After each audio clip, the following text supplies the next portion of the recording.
రే ఎలా స్వామి అసలు దానికి లాక్ ఎవడేమన్నారా నీకు చెప్పరా?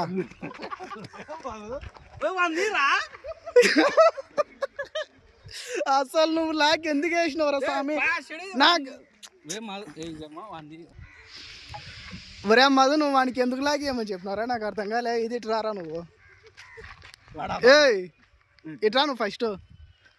కార్కి లాగేయమని ఎందుకు చెప్పినారా? నా అక్కడ లాకర్ లేదు, స్టార్ట్ చేసుకునే కీ ఒక్కటే ఉంది. నువ్వు రారా ఇట్లా రే. దాని సైడ్ లాగా ఆడని చెప్పు చూడు. దానికి అది స్టార్ట్ చేసేది, అది బొక్క, ఇది బొక్క స్టార్ట్ చేసేది. ఏం కాదు నేను పెడతా అవసరం. కీ లేదు, సైడ్ లాగా తీసేది తాళం లేదు. ఇది దీనికి మాత్రమే పడుతుంది. ఎట్లా తీ, ఇది స్టార్ట్ చేసేది అని చెప్తున్నా. పెట్టు తీ.